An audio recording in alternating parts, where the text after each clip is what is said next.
만약에 감옥에 갇혀 있는 죄수한테 어떤 그 사람을 좋아하고 그 사람을 돕겠다 해가지고 많은 현찰을 줬어요. 그래서 지금은 뭐 이렇게 통장에다 넣어놓고 뭐 이런 게 되지만 옛날에 안 되는 시절이었다고 가정을 하자면 현찰을 줬어요. 그래서 그 사람이 감사합니다 하고 받긴 받았는데, 그걸 가지고 감방 안으로 도로 들어가서 이렇게 있으니까 그 안에는 얼마나 흉폭한 죄수들이 많습니까? 그 돈을 뺏기 위해서 그걸 죽일 수도 있을 거 아니겠습니까? 그러니까 이건 도움을 준 것이 아니라 오히려 독이 될 수도 있는 거죠. 죽게 생길 정도가 될 수도 있으니까. 그래서 감옥에 갇혔을 때는 어떻게 하는 게 제일 좋습니까? 일단 그 사람이 나와야죠. 바깥으로 나가야죠. 그렇지 않습니까? 정상적으로 나가야죠. 그것도 탈옥이 아니라. 그래야지 다시 뒤를 묻지 않잖아요. 그래서 자유를 얻게 하는 것. 이것이 가장 필요한 것일 것입니다. 그것을 그렇게 쉽게 제가 풀어서 썼지만 그것을 생전해탈이라고 말해요. 생전해탈.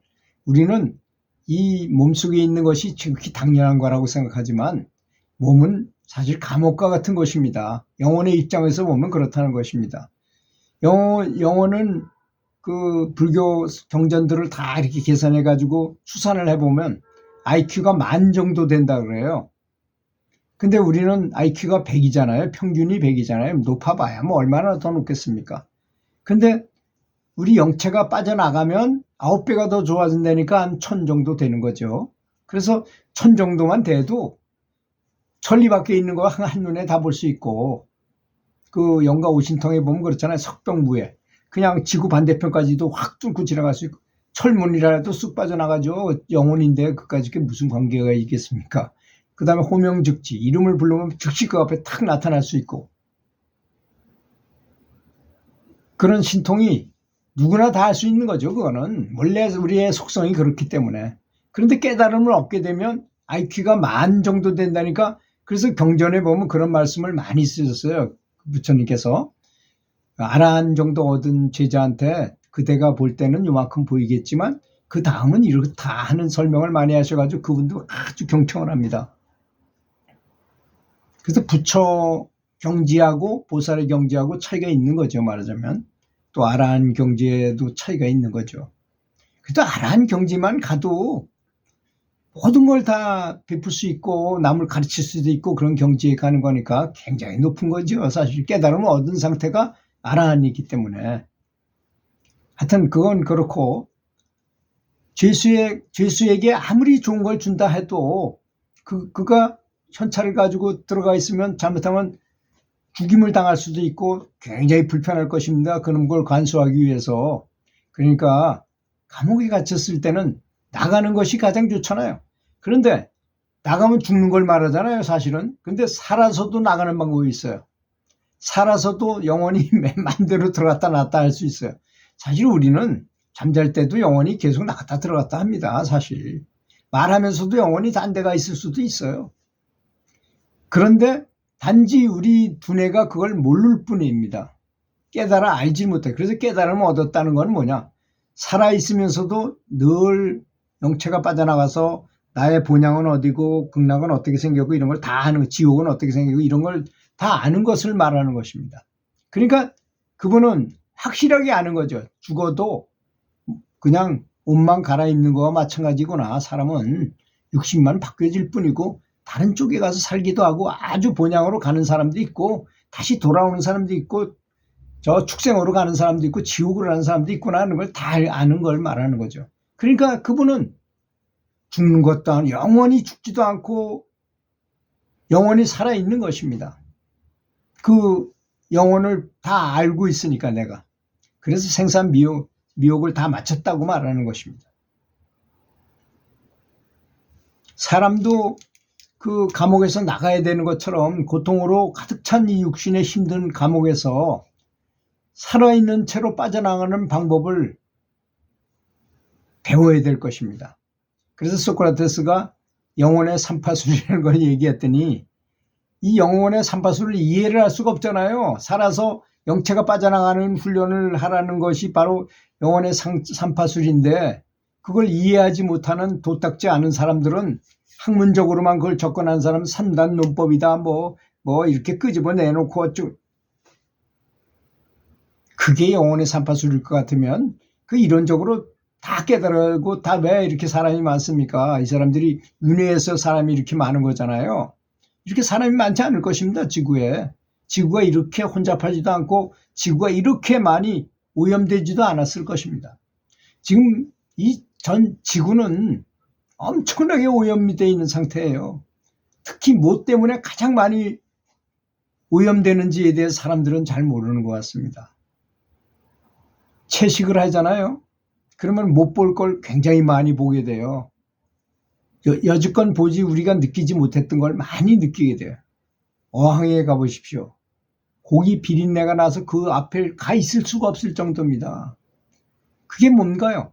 우리가 사람이 죽어서 시신이 막 내둥근다면 굉장히 냄새도 나고 진짜 거기 있을 곳이 못 되잖아요. 그런 거와 마찬가지인 것입니다. 사실 따지고 보면 저는 채식을 한 다음에 어항을 이렇게 가면 속초항이라든가 주문진항 같은 데 가면은 그 고기 냄새 때문에 거기 있기가 불편할 정도로 힘들어요.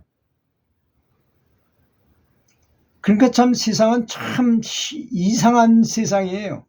어떤 사람들은 자비심으로 자라나 뭐 알벤 잉어를 사다가 방생하는 사람도 있는데 어떤 사람은 그것이 맛있다고 맛있는 고기만 찾으러 먹기 위해서 전국 방방곡곡을 찾아다니는 사람도 있어요. 주로 고기잖아요, 그것들이. 물론 고기가 아닌 것도 사실은 고기보다 더 비싼 음식은 채식 음식입니다. 더 고급 요리는. 그런 걸 몰라서 그런 거죠. 그렇게 지구가 오염된 원인은 사람들이 육식을 하는 바람에 이렇게 최고로 많이 오염돼 있어요. 뭐 종이컵을 많이 쓰는 것도 플라스틱을 쓰는 것도 쓰레기를 많이 배출하는 것도 다 문제지만 그중에 가장 큰 문제는 자 보십시오. 열대우림이 왜 그렇게 많이 파괴됐나요? 사람이 곡물만 먹으면 곡식만 먹으면 식량이 남아 돌아요. 가난해서 굶어 죽는 사람은 하나도 없어요. 남아 돌아요. 그런데 고기를 먹으면 120배가 손해예요. 예를 들어서 고기로 이만큼을 먹기 위해서는 이 식량으로 곡식으로 하려면 120배를 소에다 줘가지고 소의 고기를 이만큼 생산할 수 있다는 것이죠. 고기를 먹으려면 120배가 축소돼가지고 손해를 보면서 먹는 것입니다. 그런데 그 고기를 키우기 위해서 어떻게 하느냐? 사람들이 그 소를 키우기 위해서 열대우림을 다 절단해가지고 거기다가 풀밭을 만들고 소를 키우기 위해서 옥초를 재배하고 곡물을 재배해요. 그것이 가장 큰 문제인 것입니다. 지금 보면. 그리고 사람이나 짐승이나 똑같은 불성이 있다고 본다면 이 세상에서 가장 두려운 게 뭔가요? 내가 죽는 거 아닙니까? 내 육신이 죽는 거 아닌가요? 근데 그 동물들은 아주 아무 말 없이 그냥 비참하게 학살을 합니다. 그리고 아무렇지도 않게 그냥 매일 수억 마리의 우리 지구 전체로 볼 때 수억 마리의 가축들이 도살돼가지고 사람이 입으로 들어가요. 그들이 진짜 불성이 있는 존재라면 얼마나 그 원한이 클까요? 그 원한이 뭉쳐서 코로나가 됐다는 말도 있어요. 인도에 있던 어떤 종교 지도자가 한 말입니다. 진짜 그럴지도 모르는 거 아니겠습니까? 또 그것만 그런가요? 지구에 그러다 보니까 지구 온난화가 가속화돼요. 가서 제가 뉴질랜드를 가보고 큰 깨우침을 얻었는데요. 그 나라는 자기 나라 오염시키지 않으려고 공산품 같은 거 어지간하면 다 수입해서 쓰고요. 도로가 삐뚤삐뚤해요. 그냥 생긴 대로 가는 거예요. 그냥 고속도로 만든다고 그냥 막 자연을 훼손하고 이런 걸 안 해요. 일본도 되도록이면 고가도로를 놓잖아요. 자연 훼손 안 하려고. 우리도 지금 고가도로를 많이 놓고 있죠. 그래서 또는 지하로 이렇게 터널을 많이 뚫는다거나 그러잖아요. 자연 훼손하지 않기 위해서 그런 것입니다. 그런데 물론 거기에는 뭐 또 특과 실이 또 당연히 있겠지만 그런 걸 얘기하고자 하는 게 아니라 하여튼 육식을 하는 것에 지구를 엄청나게 피폐하게 만든다는 사실은 분명한 사실이라는 걸 아시고 되도록 채식을 하시면서 염불을 하시면 염불의 효염도 훨씬 더 많다는 것을 분명히 아셨으면 좋겠습니다. 그래서 가장 쉽고 빠른 방법이 염불하는 것이잖아요. 부처님이 직접 나타나셔서 빛을 비춰주셔서 내가 부처님 빛처럼 변하는 것이 바로 염불이니까 이 세상에서 이거보다 더 좋은 방법이 어떻게 있을 수 있겠습니까?